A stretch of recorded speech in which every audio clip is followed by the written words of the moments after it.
ವೀಕ್ಷಕರೇ, ನಿಮಗೆಲ್ಲ ಗೊತ್ತಿರೋ ಹಾಗೆ ಕಾಂತಾರ ಸಿನಿಮಾ ಮೊದಲ ದಿನವೇ ಭರ್ಜರಿ ಕಲೆಕ್ಷನ್ ಕಂಡಿತ್ತು. ನಮ್ಮ ರಿಷಬ್ ಶೆಟ್ಟಿ ಅವರು ಮಾಡಿರ್ತಕ್ಕಂಥ ಹಾರ್ಡ್ ವರ್ಕ್ಗೆ ಒಂದು ಫೈನಲ್ ಆಗಿ ಸಕ್ಸಸ್ ಅನ್ನೋದು ಮತ್ತೆ ಮತ್ತೆ ಸಿಕ್ಕಿತ್ತು. ನಮ್ಮ ಕನ್ನಡ ಚಿತ್ರರಂಗದಲ್ಲಿ ಕಾಂತಾರ ಸಿನಿಮಾ ಬಹುದೊಡ್ಡ ದಾಖಲೆಯನ್ನು ಕ್ರಿಯೇಟ್ ಮಾಡಿದ್ದು. ಕಾಂತಾರ ಸಿನಿಮಾದ ಎರಡನೇ ದಿನದ ಕಲೆಕ್ಷನ್ ಎಷ್ಟು ಅನ್ನೋದ್ರ ಬಗ್ಗೆ ನಾವಿವಾಗ ಚರ್ಚೆಯನ್ನು ಮಾಡ್ತಾ ಇದ್ದೇವೆ. ಕಾಂತಾರ ಸಿನಿಮಾ ಮೊದಲ ದಿನ ಭರ್ಜರಿ ಕಲೆಕ್ಷನ್ ಮಾಡಿದ್ರಲ್ಲಿ ಕಾಂತಾರ ಸಿನಿಮಾ ಟಿಕೆಟ್ಸ್ಗಳ ಬುಕ್ಕಿಂಗ್ಸ್ಗಳ ಅಡ್ವಾನ್ಸ್ ಬುಕ್ಕಿಂಗ್ಸನ್ನು ಕಲೆಕ್ಷನ್ ಕೂಡ ಸೇರಿಸಿ ಹೇಳಲಾಗಿತ್ತು. ಬರೋಬ್ಬರಿ ಕಾಂತಾರ ಸಿನಿಮಾ ಅಡ್ವಾನ್ಸ್ ಬುಕ್ಕಿಂಗ್ಗಳಲ್ಲೇ 35 ಕೋಟಿ ಮಾಡಿದ್ದು ಇದು ಭಾರತೀಯ ಚಿತ್ರರಂಗದ ಹೊಸ ದಾಖಲೆಯನ್ನು ಕ್ರಿಯೇಟ್ ಮಾಡಿತ್ತು. ಹಾಗಾದರೆ ಕಾಂತಾರ ಸಿನಿಮಾ ಎರಡನೇ ದಿನ ಎಷ್ಟು ಕಲೆಕ್ಷನ್ ಮಾಡಿದೆ, ಎಷ್ಟು ಗಳಿಕೆ ಕಂಡಿದೆ ಅನ್ನೋದ್ರ ಬಗ್ಗೆ ಸಾಕಷ್ಟು ಜನರಿಗೆ ಕುತೂಹಲ ಕೂಡ ಇತ್ತು. ಕಾಂತಾರ ಸಿನಿಮಾ ಇದೀಗ ನಿಮ್ಮ ಥಿಯೇಟರ್ಗಳಲ್ಲಿ ಇದೆ.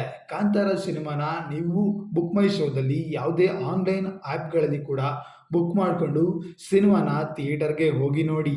ದಯವಿಟ್ಟು ಕನ್ನಡ ಸಿನಿಮಾಗಳಿಗೆ 10ಕ್ಕೆ 10 ರೇಟಿಂಗ್ಸನ್ನು ಕೊಡುವುದರ ಮೂಲಕ ಕನ್ನಡ ಚಿತ್ರರಂಗದ ಹೊಸ ದಾಖಲೆಗೆ ನೀವು ಕೂಡ ಪಾತ್ರರಾಗಿ.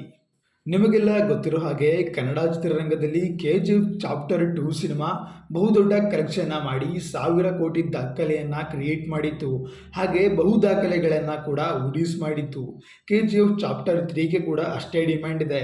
ಅದೇ ರೀತಿ ಕಾಂತಾರ ಚಾಪ್ಟರ್ ಭಾಗ 3 ಬರೋದು ಕೂಡ ಒಂದು ಪ್ಲ್ಯಾನಿಂಗನ್ನು ಮಾಡ್ಕೊಂಡಿದ್ದಾರೆ.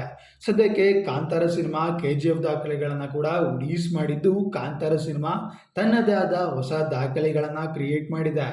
ಭಾರತೀಯ ಚಿತ್ರರಂಗದಲ್ಲಿ ಬಹು ದಾಖಲೆಗಳನ್ನು ಕ್ರಿಯೇಟ್ ಮಾಡಿರ್ತಕ್ಕಂಥ ದಂಗಲ್, ಬಾಹುಬಲಿ ಸಿನಿಮಾದ ದಾಖಲೆಗಳನ್ನು ಕೂಡ ಉಡೀಸ್ ಮಾಡಿದ್ದು ನಮ್ಮ ಕನ್ನಡ ಚಿತ್ರರಂಗದ ಮೊದಲ ಹೆಗ್ಗಳಿಕೆಯ ಕನ್ನಡ ಸಿನಿಮಾವಾಗಿ ಕಾಂತಾರ ಚಾಪ್ಟರ್ 1 ಸಿನಿಮಾ ಇದೆ. ಕಾಂತಾರ ಸಿನಿಮಾ ಮುಂದಿನ ಚಾಪ್ಟರ್ ಬರುತ್ತೆ ಬರಲ್ಲ ಅನ್ನೋದ್ರ ಬಗ್ಗೆ ನೀವು ನಿಮ್ಮ ಅಭಿಪ್ರಾಯ ಅನಿಸಿಕೆಗಳನ್ನು ಕಮೆಂಟ್ಸ್ ಮೂಲಕ ತಿಳಿಸಿ. ಕಾಂತಾರ ಸಿನಿಮಾ ಎರಡನೇ ದಿನ ಸುಮಾರು 50ರಿಂದ 80 ಕೋಟಿ ಕಲೆಕ್ಷನ್ ಮಾಡಿದೆ ಎಂದು ಅಂದಾಜಿನ ಲೆಕ್ಕದಲ್ಲಿ ಹೇಳಲಾಗ್ತಾ ಇದೆ. ನಿಮ್ಮ ಪ್ರಕಾರ ಕಾಂತಾರ ಸಿನಿಮಾ ಒಟ್ಟಾರೆ ಕಲೆಕ್ಷನ್ ಎಷ್ಟು ಆಗ್ಬೋದು ಅನ್ನೋದನ್ನು ಕಮೆಂಟ್ಸ್ ಮೂಲಕ ತಿಳಿಸಿ. ಹೆಚ್ಚಿನ ವಿಡಿಯೋಗಳಿಗೆ ಸಬ್ಸ್ಕ್ರೈಬ್ ಮಾಡಿಕೊಂಡು ಸಪೋರ್ಟ್ ಮಾಡಿ. ಮುಂದಿನ ವಿಡಿಯೋದಲ್ಲಿ ಸಿಗುವ. ನಮಸ್ಕಾರ.